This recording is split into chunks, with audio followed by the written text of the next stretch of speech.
It has the technology, the climate, and the know-how. So it's no wonder the medical cannabis industry in Israel is flourishing. Thanks in part to budding business ties with Canada, which will officially legalize marijuana in October. Hundreds of millions of dollars in deals between companies in Canada and Israel have already been inked, with innovative products that can treat a range of health issues, from cancer to epilepsy to sleep disorders. Saul Kay is the man behind Canatech, one of the biggest events in the industry, which takes place each year in Israel. So we've got 106 clinical trials running right now in cannabis, and nowhere else in the world has been able to do that. And we've got over 30, I think it's even 40,000 patients now. And when I started, there were 12,000 patients. So that's a huge amount of growth. Obviously, with growth comes capital, and capital all over the world is looking at cannabis. Kay says Israel is the perfect place to experiment with cannabis. Not only is the climate ideal, but researchers are years ahead of their peers in most other countries, like those at Cannabis, which has developed a revolutionary technology. That's why we created the VCT, the vapor capture technology. Basically, what it does is it vaporizes cannabis. A gas plume comes out from the material that you've smoked, just like you'd inhale into your lungs. We then capture that gas plume, solubilize it down through a series of solubilization chambers, and make it into a very clean, efficient, very controlled liquid, which can be water soluble or oil based, however we choose to deliver it to the system.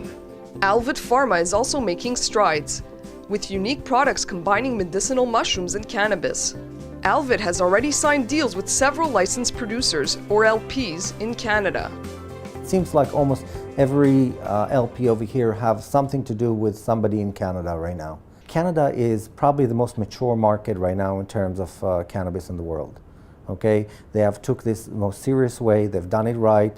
They legalized it correctly. They have opened the doors, in the public market for it. They've opened the public the possibility to invest in it. They've done everything right.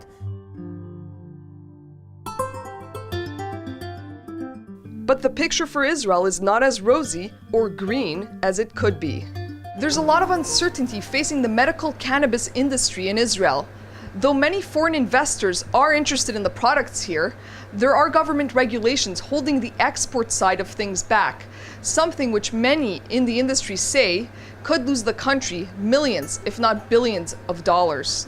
It all got held up by Bibi, Prime Minister Netanyahu, who said, I want to do a final review before we allow export. It was unchallenged in the government, which is really rare in Israel. A third of my investors are Canadians, the third are Australian, and a third are American. We need to be able to export to the other countries.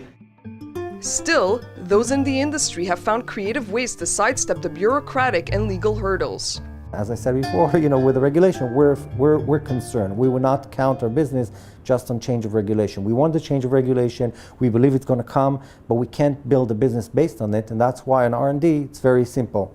Israel doesn't give you the permission, I'll take my recipe and I'll do it somewhere else. Despite the obstacles, entrepreneurs are determined to blaze a trail forward and transform Israel into the startup nation of medical cannabis. From Jerusalem, Maya Margit for the Media Line.